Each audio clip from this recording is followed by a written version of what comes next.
you could paint this picture of the building as an organism, with lungs like the HVAC, and the plumbing is circulatory, and the nervous system is the electrical. And, you start looking at the building. Wow. When the building gets sick, usually it's from, a failure to shed wind and water. Water gets in the walls, it gets sick, it develops inflammation. Inflammation shows up as mold. Mold sends a pain signal. It's a musty smell. You go all the way down here, and what you realize is when the building gets sick, we get sick.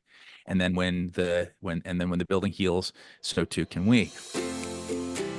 Welcome to the Inspired Living with Autoimmunity podcast, the podcast for high achievers who want to stay sharp, focused, and full of energy despite their diagnosis.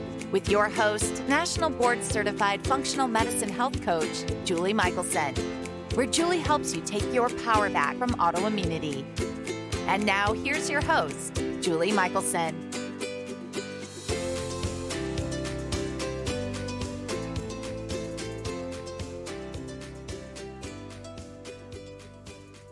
Welcome back to the Inspired Living with Autoimmunity podcast. I'm your host, Julie Michelson, and today I'm joined by Jason Earle, a man on a mission. Jason is an adoring father, incurable entrepreneur, and indoor air quality crusader. He's also the founder and CEO of 1-800-GOT-MOLD and MycoLab USA, as well as the creator of the Got Mold Test Kit. Jason's experience with chronic illness, loss, and childhood challenges led to his current perspective that the best gifts in life don't come wrapped in pretty paper. In today's conversation, Jason shares how he moved toward a life of contribution as a mold and wellness expert. We discuss the home as the extension of the immune system and how it can make you sick or support your wellness.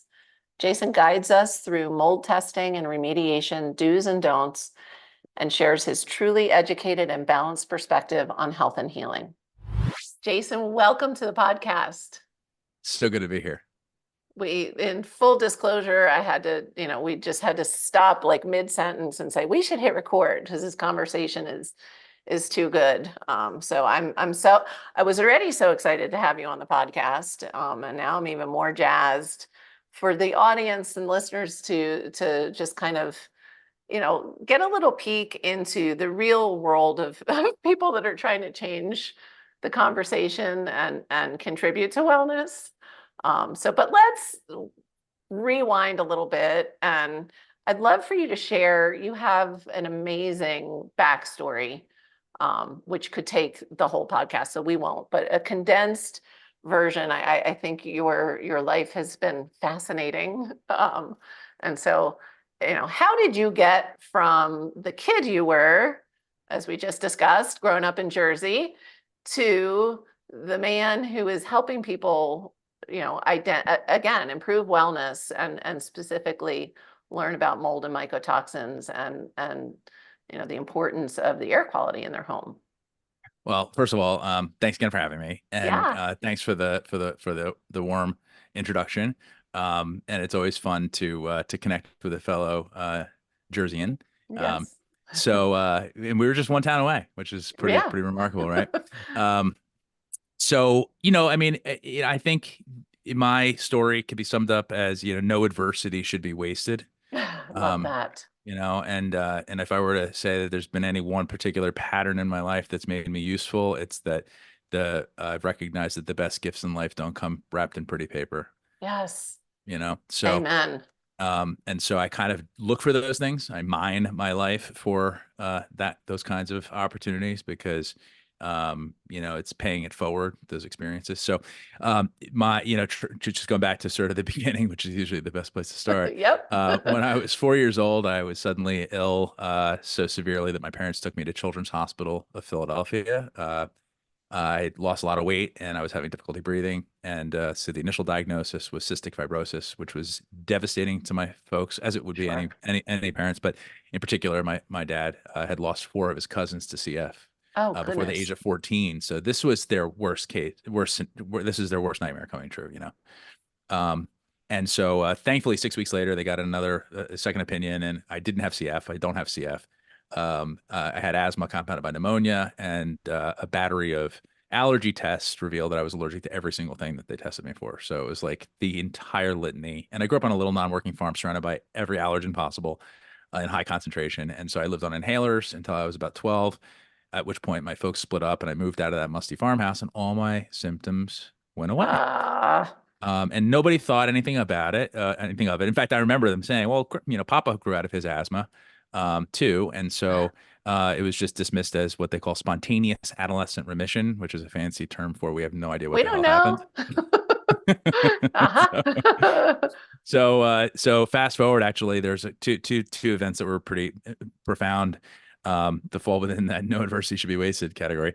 I was diagnosed with, my mom died suddenly when I was 14, to suicide, which is actually relevant to the conversation. And then Lyme disease, I was diagnosed a year later with that. I still don't know if I actually had it, but I do know that I got all the antibiotics, which sent me for, Right. quite a Uh-huh. quite a journey through, dysbiosis and learning about, low carb diet, the benefits of eliminating refined carbohydrates. And so basically I've been on keto for, 25 years. Just because of digestive issues. Turns out that was actually a good A good strategy call. in Yeah. general, right? So, Yeah. and then I ended up, because I missed a lot of school, I ended up dropping out of high school to get I was going to get my GED in psychology a year early. And I ended up, through this, insane circumstance, meeting a guy at the gas station who recruited me to come work for him on Wall Street. So I was 16 at the time. And within a year, I'd become the youngest licensed stockbroker in history with a Guinness World Record, which is a total It's podcast amazing. for another podcast, Yeah, another. exactly.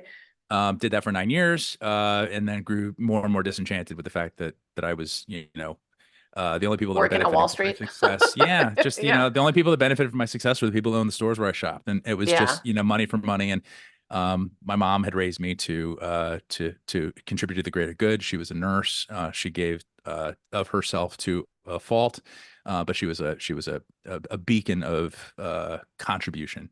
She really was. And so I ended up deciding to walk away from Wall Street and went backpacking. While I was away, I was in Hawaii and I was reading a story about a guy who'd gotten sick from the hotel where he was an employee. And it turns out it was a historic mold problem. It was a $55 million mold remediation project in Oahu. It's still to this day the largest in history. And there were a lot of stories about people that had gotten sick from the building that had blamed the mold, but this is way early in the game before mold was even taken Yeah. seriously.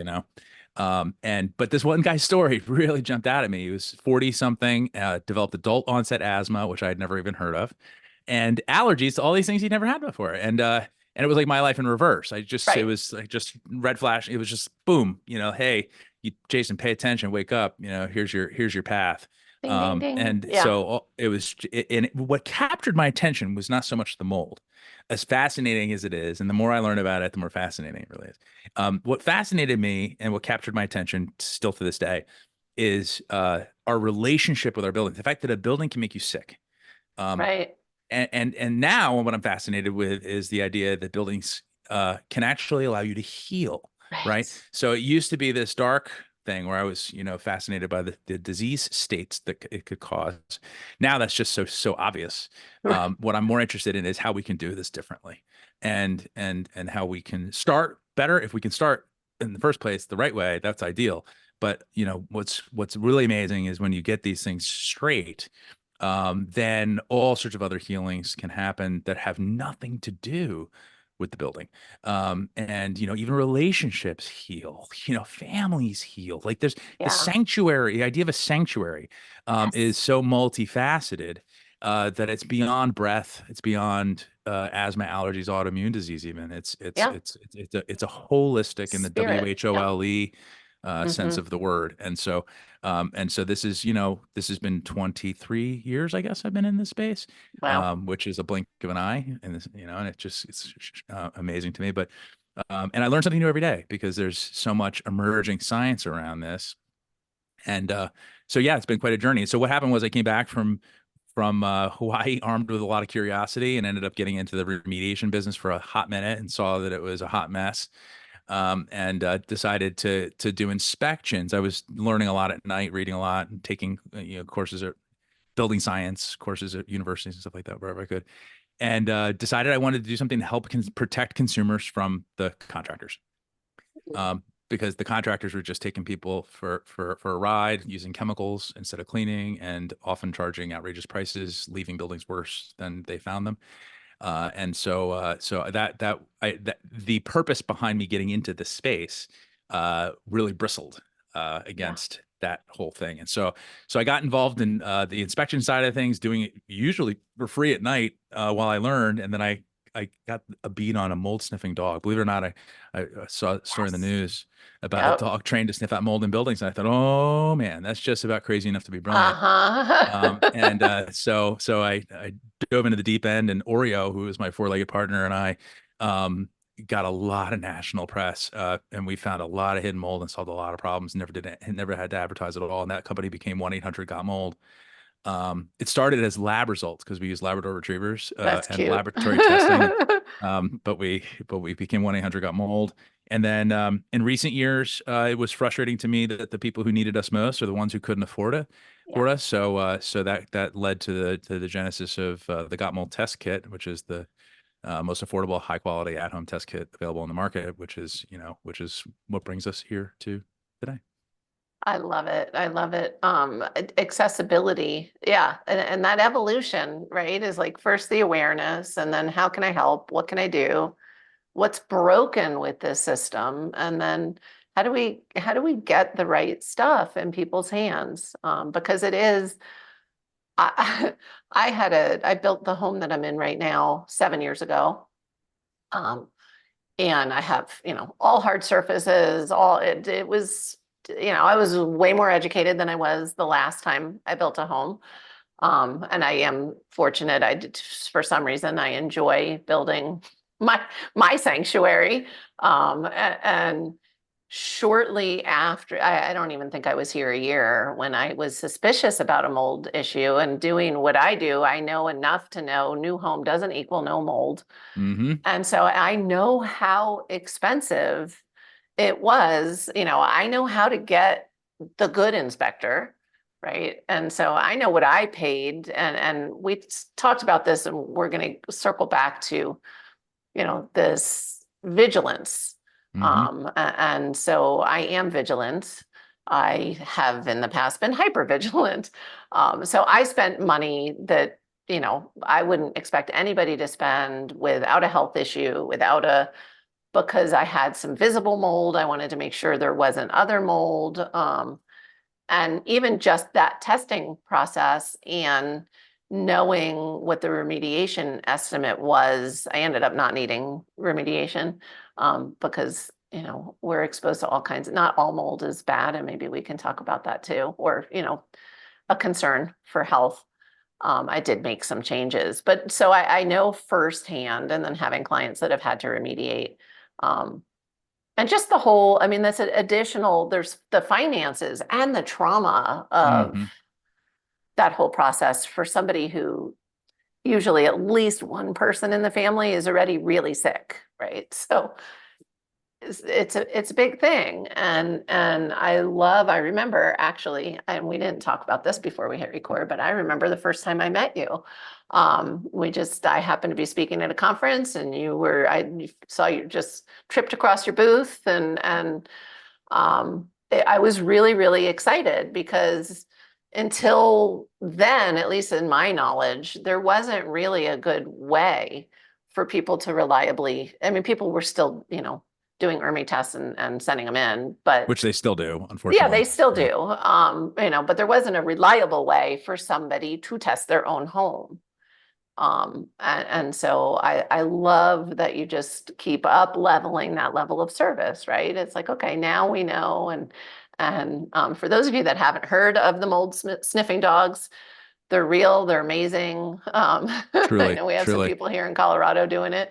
It makes perfect sense. If they can detect cancers, why can't they detect mold? Like, And mold's not even a moving target, right? So, right, it's just right. sitting there, just spewing its Yeah, gases, and so no, it's one of the easiest targets ever, really, for yeah, dogs. Yeah. yeah. So I have 5,000 directions I want to go with the conversation. So I will say right here with listeners in as my witness, I want to have you come back because I know what I thought I wanted to talk about today, but I know we need to talk about what's going on in your life right now, because it relates to this whole conversation. Maybe before we jump in there, because I do get carried away. I'm a damn not chatty Jersey girl. Um, it Well, you just met your match happens. here, so. Exactly. Um, before we jump to that, let's talk, just educate listeners about gut mold and why this is different. So, what is the difference between someone doing their own ERMI test and somebody using gut mold? Because I Sure. think it's important for people to understand just the difference. Yeah, a little contrast. Yeah. Um, well, and let me first start off by saying that there's no silver bullets when it comes to testing. Yes. And Correct. people want to have a test that will eliminate the need for a professional, and that does not exist. This is why ERMI is so problematic, is because people do use it as a be all end all. Right. It is promoted as that. It's actually the most wildly flawed test that's available, because it is always high. And so what it does, it's like a broken clock that's right twice a day. Right. It supports commercial confirmation bias. I mean, it is a cognitive bias, uh, rat's nest. Mm, And it is used by professionals that are both well intended and with malintent, in equal doses, because gotcha. it drives a ton of revenue. It drives a ton of revenue for protocols. It drives a ton of revenue for inspections and remediation. It's a lead generator for an entire industry, and so it's a real problem. And it confirms people's concerns. So even if you don't have a mold problem, but you've got this, if you've got symptoms and you do an ERMI, you're going to say, "See, I knew it." Right. And I'm the ERMI found the mold. No, the ERMI didn't find the mold. The ERMI found spores, and spores are abundant in our world. So abundant are they that Kingdom Fungi produces 50 megatons. Kingdom fungi, including Wow. mushrooms and microfungi, so that's yeast and mold, produce 50 megatons of spores every year, which is the equivalent of 500,000 blue whales. Okay. This is 20 times as much tea as the entire world consumes every year. Most of them land in the prairies and the mountaintops and the ocean. And so, but the point is that we are abundant. Spores are abundant in our world. They are the most prolific biological particulate, that we encounter. So the fact that spores happen to be hiding in the corner with dust bunnies is not a sign of a mold problem. It's a sign of a normal environment. And in fact, we need mold spores in our environment to a limited degree because they are what's known as hormetic stressors. They provide us with a little bit of it's like the dose makes the poison, right? Yeah. Paracelsus, right? It's one of the fundamentals of toxicology. And so we need these little stressors in our life to teach us what's normal in the environment. Uh, And so if we absent those, we end up being actually hypersensitive. We end up with right. real problems, right? Oh, This like whole going into a lockdown during a huh. viral? Yeah, nobody knows what that's like, and a lot of people went overboard with that stuff too, and Well, it's just fear drives a lot of, you know, understanding our body and our immune system is like without exposures, we have no protection. So, totally, yeah, it's yeah. Yeah, I love that you highlight that because just like not every form of everything, and I I may have, mycotoxins in my house. I'm sure I do. I may have we all do. something going on in my house. It's not always, and I want to hear kind of your approach for people, but sometimes what's going on in the house is not what's showing up in the body. And so it's not actually the problem. Yeah, well, we're talking about mycotoxin testing, but boy, if you think I've got opinions about ERMI, wait till you hear what I have to say about these urine panels. Um, so what we have here is, basically a test that's 20 years old. This was based on an EPA study, and it's been hijacked and used as a tool. That, by the way, is sexy. It's DNA based. It's PCR, right? So like it's got all this appeal to people that are in the sciences and the health space. But the fact is that it is always high. And I know this because I've been doing inspections for 23 years, and I followed up on high ERMIs with mold sniffing dogs for 18 of those years, or well, 12 really with the dogs. Um, and so I know that we could only confirm the actual conditions of a building supporting the ERMI score in less than 10% of those cases, which means Wow. that there's no correlation, Wow. zero. And every professional I know that's reputable and thorough would concur with that. And it's so severe that, the people that I talk to who write the industry standards, that are on the industry standard committees for both the inspection and the remediation side of the business, are calling for the EPA to actually Goodness. pull it from ban it from the labs, but the labs continue to sell it because it's so lucrative. And there's no longer even patents not protected anymore, so they don't have to pay royalties even. So it's even more lucrative. So it's a real problem, and it is not a useful tool, no matter what anybody says. It is a tool it's an inflammatory tool, no pun intended, or maybe it's Yeah. pun intended. And so anyway, so that's one of the reasons why we created the Got Mold test kit, was because I saw so many people being harmed by this misinformation. So now the other tool is the inspector that comes in and just does quick samples and then doesn't do an inspection. So what I wanted to do was just knock that guy out of the box. If you're Gotcha. going to come in and just do a few samples and then just send someone a report, I can do that. But they don't have to. You don't have Right. to spend $1,000 or $2,000 to have the pleasure and privilege of doing that, right? Yeah. So what we did was we created an air sampling pump that duplicates a professional piece of equipment that's $1,000 and requires calibration. We make ours for a whole lot less. People call it the egg, and it pulls air through a spore trap, which is the most common form of air sampling on the market. Now, some people will say, well, it doesn't find hidden mold. Well, neither does an ERMI. It's Right. confirmation bias that ERMI finds spores. So you always have a high reading, and you may not always have a high reading with an air sample, but that doesn't mean that the ERMI found mold that's meaningful. And meaningful data is meaningful. Data is not meaningful. Meaningful data is meaningful. And so what we decided to do was just take that sliver of the market and democratize it so that anyone can test their air without having to schedule appointments, without having to deal with conflicts of interest and all that kind of stuff. Now, but here's the catch: because there's no silver bullet, you can actually test your air. You've got two kinds of mold. Let me back up. You got two kinds of mold: mold on a wall and mold in a wall. Mold on a wall will generate spores that can become airborne. Mold in a wall, generally speaking, doesn't. And so if you've got a musty smell on normal spore counts, which can happen and it happens all the time, we know that you have a hidden mold problem. Well, guess what? That means you have to hire a professional. In most cases, you may have to anyway. Someone who's got specialized Sure. skills in I hope detection. You hope you don't. too. I don't, sorry to interrupt you, but this is such a pet peeve of mine because I know really educated people that are like, we're gonna remediate it ourselves. Oh, my husband's an engineer. And I'm like, no, stop it. Don't you open that wall. Don't The learning disrupt curve is it. steep and the Yeah. cost of failure is Oh, high. yeah. And so this is like, you don't do open heart surgery on yourself. You don't, this is Yeah. surgery on your house. Make no mistake. If, when you look at the way we interact with our buildings, they are in many ways, they're an extension of our immune system. You could paint this picture of the building as an organism, with lungs like the HVAC, and the plumbing is circulatory, and the nervous system is the electrical. And you start looking at the building. Wow, when the building gets sick, usually it's from a failure to shed wind and water. Water gets in the walls, it gets sick, it develops inflammation. Inflammation shows up as mold. Mold sends a pain signal. It's a musty smell. You go all the way down here, and what you realize is when the building gets sick, we get sick. And then when the building heals, so too can we. So we've got this symbiotic relationship with our buildings, right? These are not just Yeah. boxes that we live in.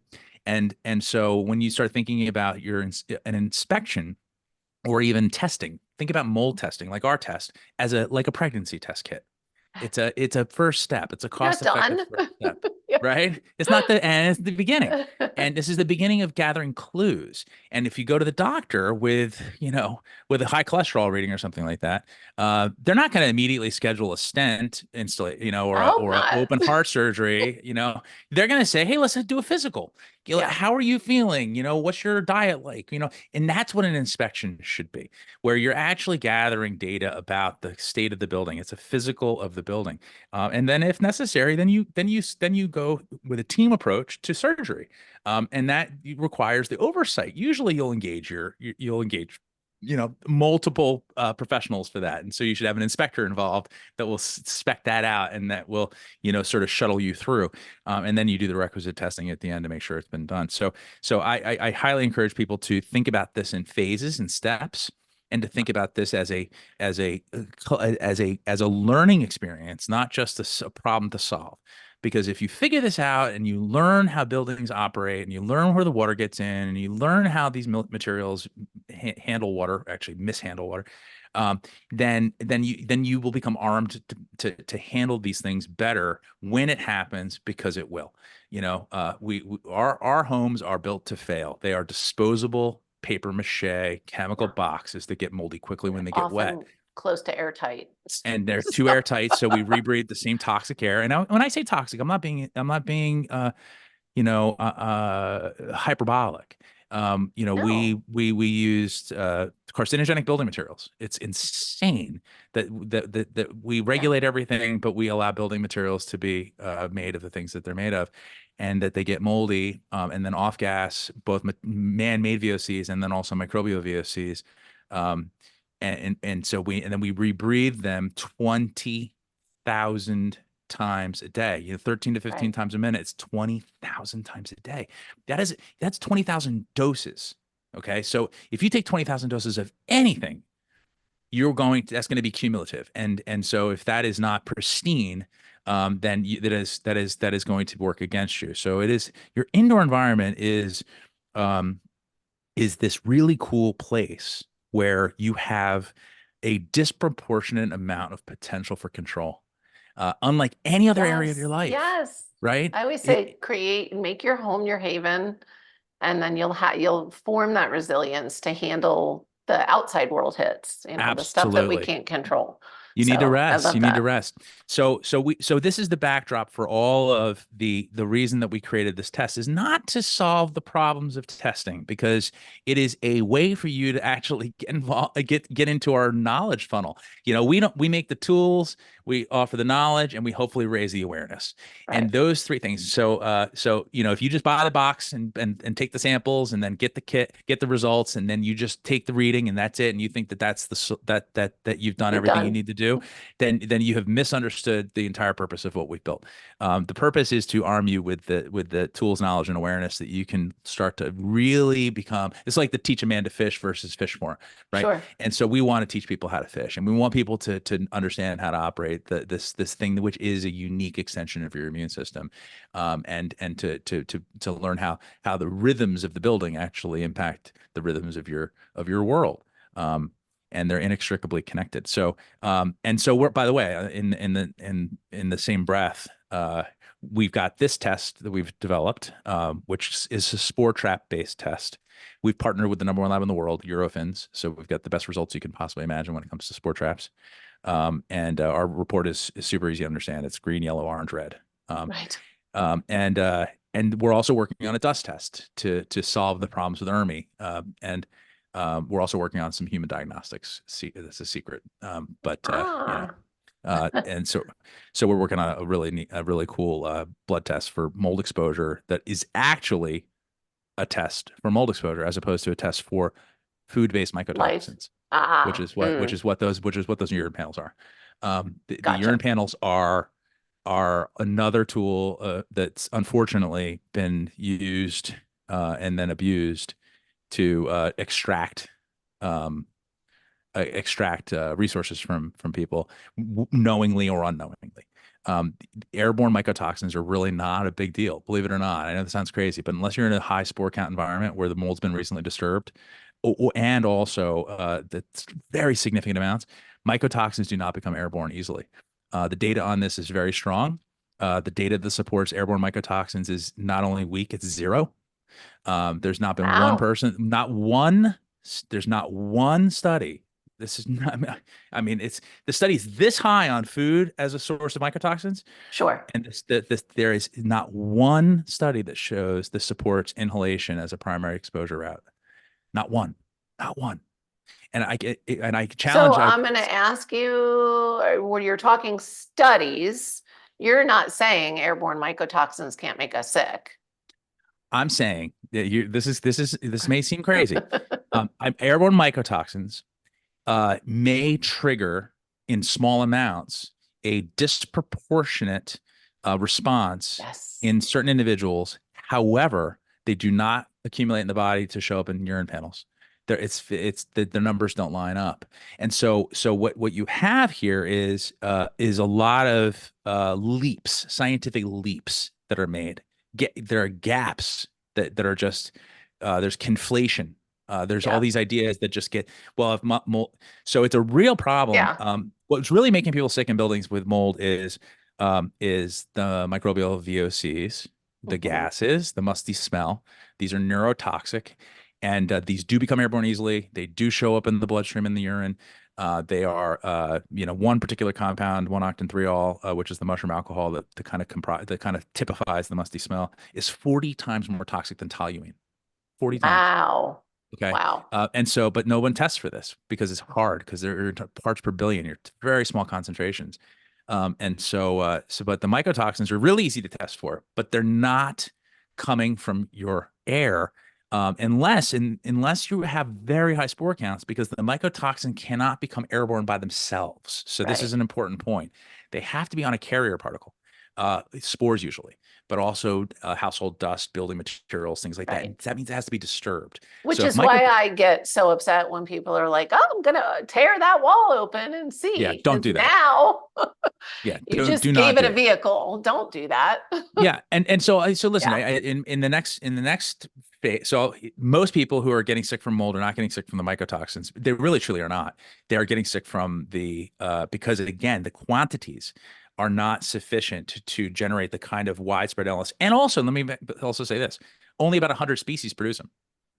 Okay. So if we're going to blame 100 species on all the mold related illness, when we're talking about 100,000 species in existence and about 1,000 commonly found in buildings, we're going to say that we shouldn't worry about the other ones. And while some molds are more benign than others, all mold growth produces the musty smell. Right. And we know that these are toxic compounds, both in terms of just pure toxicity, cellular toxicity, but also neurotoxicity. So that's why you get a lot of the cognitive impairment, and Mhm. you see a lot of the really heavy stuff. The digestive issues that molds produce are, by the way, probably more induced by the mycotoxins in food. And so there that we have a Venn diagram. That's why I always say that you want to get better. It's air, food, and attitude. Air, you got to get your VOCs, you got to get the chemicals out of your house, and you got to get the mold and dampness fixed.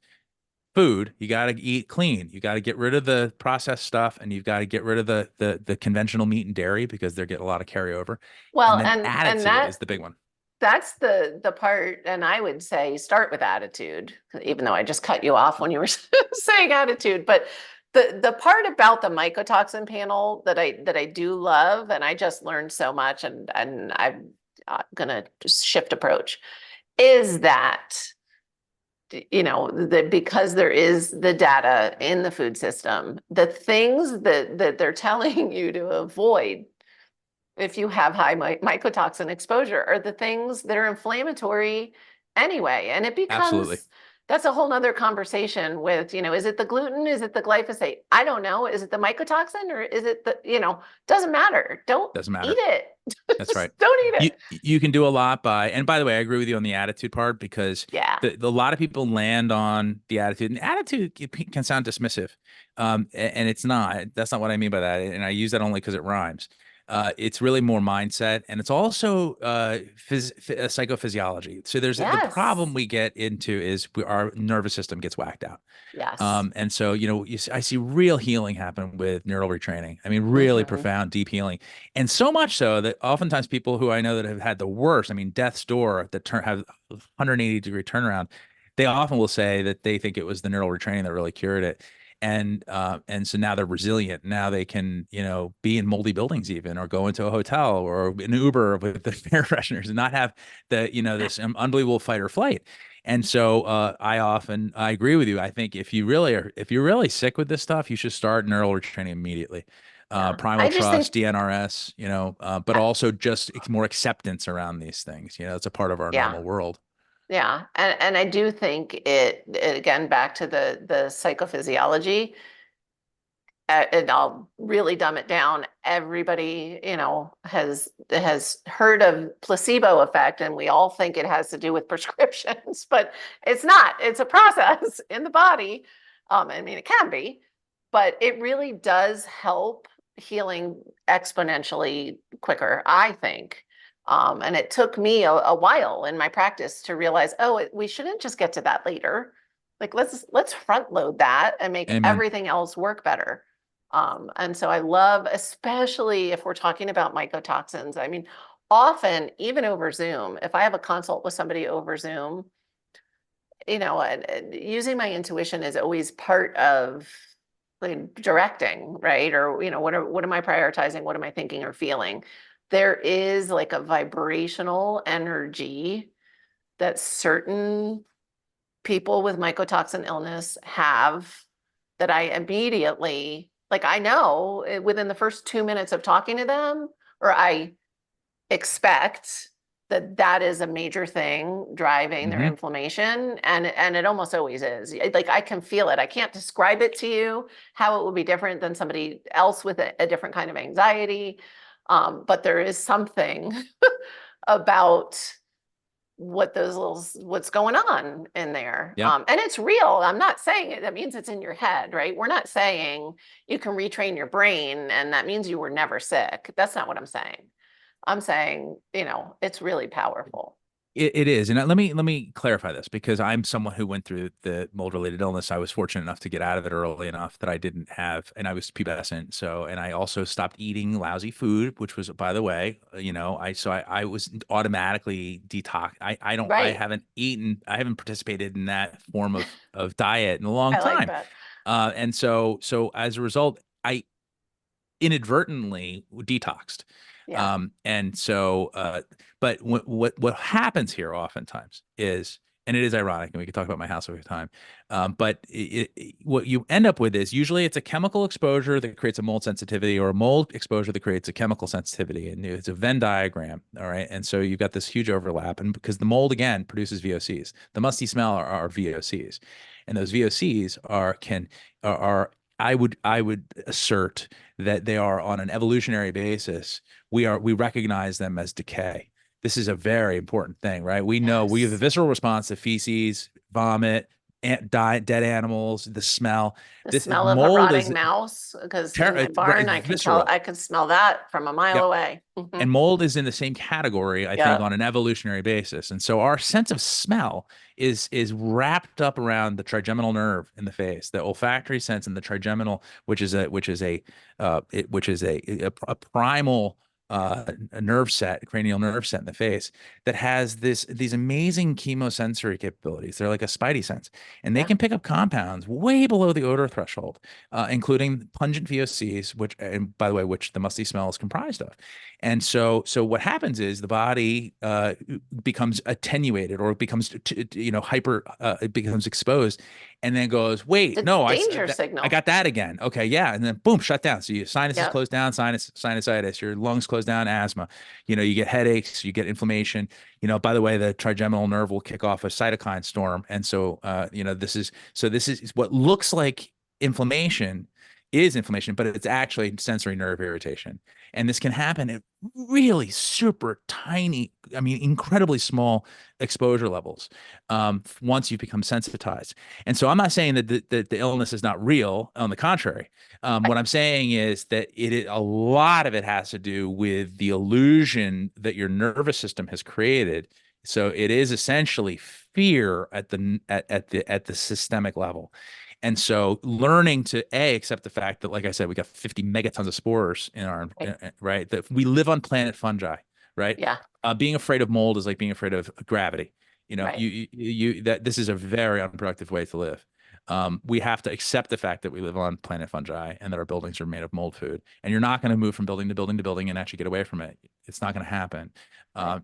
What you have to do is do the work. And by the way, the work is the neural retraining, and be vigilant about moisture control, chemical reduction and avoidance whenever possible, and then a clean diet.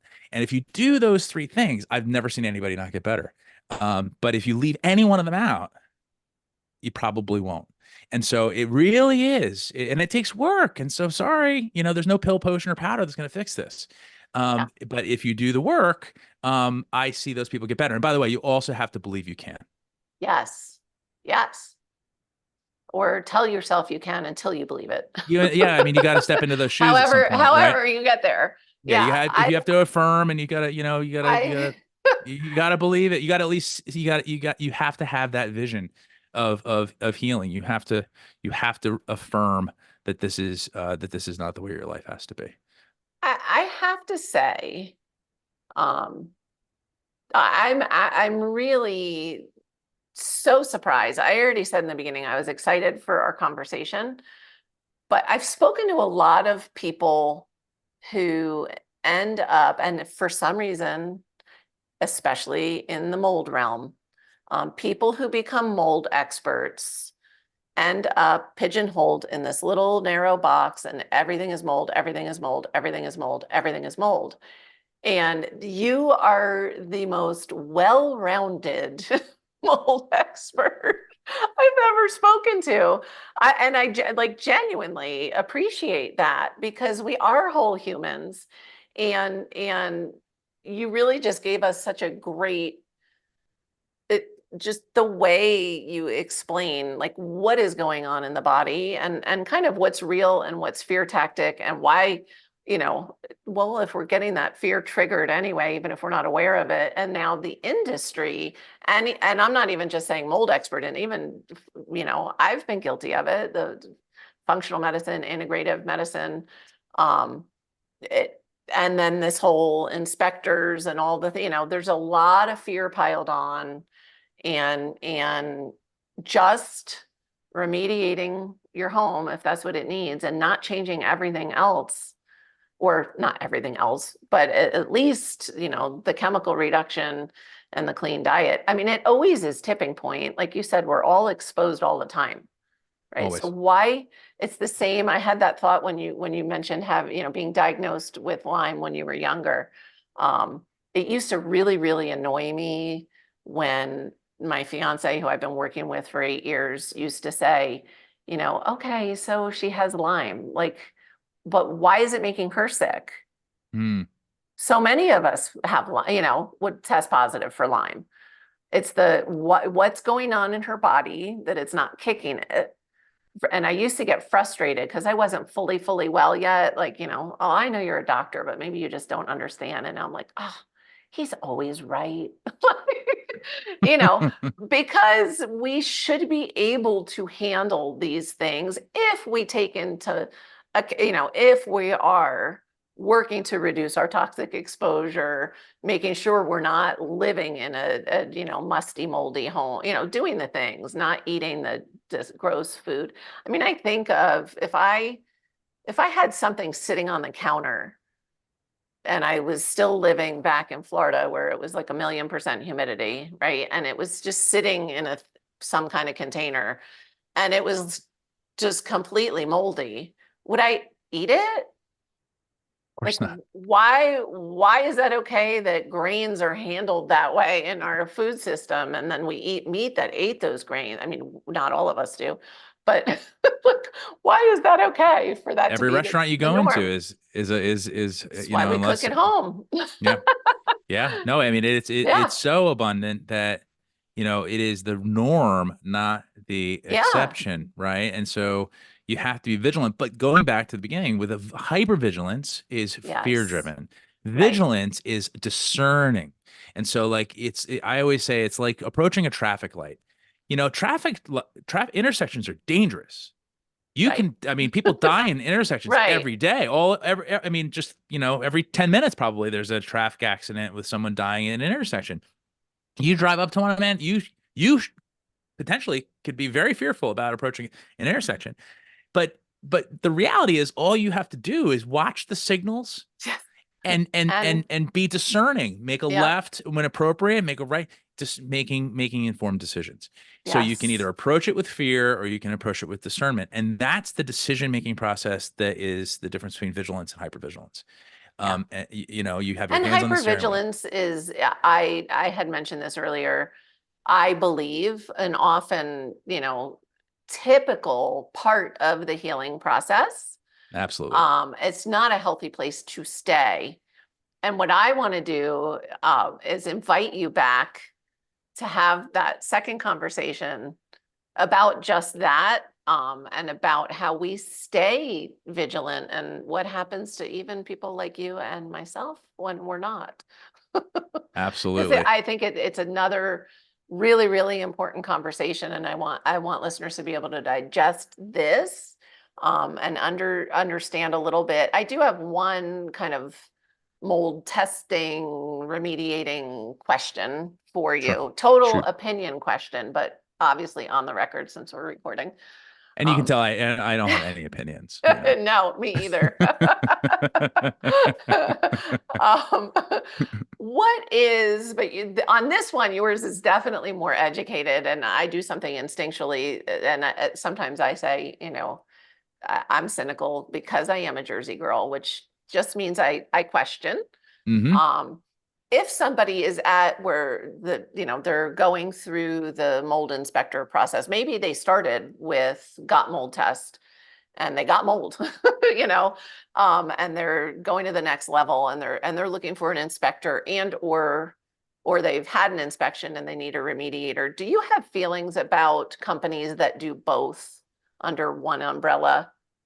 Yes, I do. I have strong opinions about this, and I also would like to talk really quick Yeah. before we end this about the things to be aware of in addition to any sort of at-home testing. So there's a rubric, if you will. So first of all, companies that do testing and inspections are a no-no. It's unfortunate that a lot of Thank you. places are rural and do not have the diversity of offerings. So as a result, many of them do butter their bread on both sides. I do know some that I would say probably are ethical. However, it is Sure. just the room for abuse is too great, and the Yeah. profitability is also Right. too tempting. And so, Like and going to the again, orthopedic surgeon, you're going to get surgery. yeah, I mean, don't ever ask the Sorry. barber if you need a haircut, right? Right. And it's just you gotta go to a mechanic and ask for safety, and say, hey, is there something wrong with my car? And you're gonna get a Right. big bill, right? It's just it Yeah. is the nature of the beast, and also I also deal with a lot of remediators who are not qualified to do an assessment. They don't know anything about mold. They know a little bit about buildings, maybe, but they truly don't know anything about it. They all want to use chemicals, by the way. And I have to really, I mean, I have to educate these guys every single time about the importance of not using antimicrobials and chemicals, and fogging and all this kind of stuff. There's an industry standard that specifically advises against these things, and all these guys claim to be certified, but no one follows the standard. So I think it's important to have an inspector who does follow the industry standard, the IICRC S520, who will oversee it, who will keep your contractor accountable, and that will be your advocate. An inspector Mm, is really your advocate. Is not just a guy who's going to find mold. Somebody who should guide you through the process, who gives you a written work plan, who will hold the remediators accountable if they fail, and make them come back and do more work without additional compensation until the property has been restored to a normal condition, which is what the standard defines as a successful remediation. Normal condition, not mold free, not right. sterile. It is a normal condition, which means that there's going to be some spores, but there's no active moisture problem. There's no excessive fungal growth. There's no excessive fungal matter, rather, and there's no musty smell, and there's no people having symptoms that are transient. In other words, when you leave the building, you get better. Um, Right. and that's a good segue into the final piece here, which is I think Yes. using a test kit, as I said, is not a silver bullet. There is no silver bullet. Um, and so what you want to do is here's how you know if you've got a mold problem. Doesn't matter if you've got high spore counts or not. Spore counts are important because mold obviously high spore counts is a mold problem. Right. Um, but if you have a musty smell, you probably have a mold problem. If you have a history of water damage, and I'm not talking about a leak one time, I'm talking about a history of water damage, dampness, excessive dampness. So we're talking about condensation on windows in the wintertime, especially, where you've got, high humidity, 70% or more for 3 or 4 days is enough to create a mold problem, significant mold problem. So, or if you have symptoms that get better when you leave the building. Mm, If you have any of those things, you probably have a mold problem, regardless, by the way, of spore counts. So right. So if you've got a high spore counts, musty smell, symptoms that seem to get better when you leave the building, a history of water damage. If you say yes to any of those, and no to any other ones. It doesn't. The no's don't negate the yes. Right. Right. It's just like cancer. You can if you want to diagnose a building, if you want to diagnose a body, same kind of thing. You do if you're looking at for cancer, you don't just do a blood test. Right. You'll miss a lot, right? You'll miss a lot of cancers if you just do a blood test.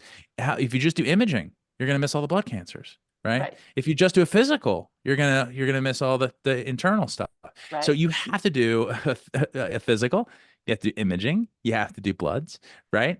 You look at the whole person, and buildings are the same way. So you have to look for. You have to engage your senses, and that's why I always say, if you see something, smell something, or feel something, do something.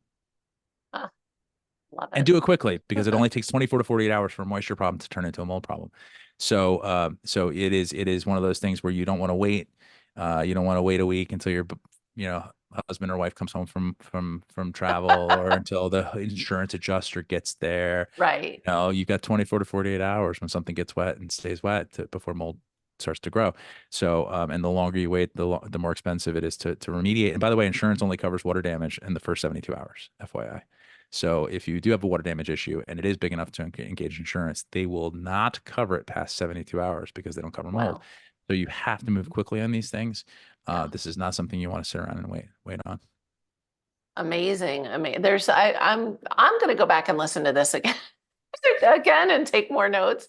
I mean, packed with just a lot of gold. Really, really incredible information, because I know if I'm learning things in this conversation, when this has been such a big part of my path, then I know listeners are getting a lot of value. So I No, thank highly you. recommend, in addition, if I can get you back on to talk about our topic on vigilance and what happens when you're not, even when you're educated and even when you do this kind of stuff for a living, because I think there's a lot of value in that too. But this one Absolutely. is definitely, and this is like totally just a minor detail, but what is the test turnaround time now?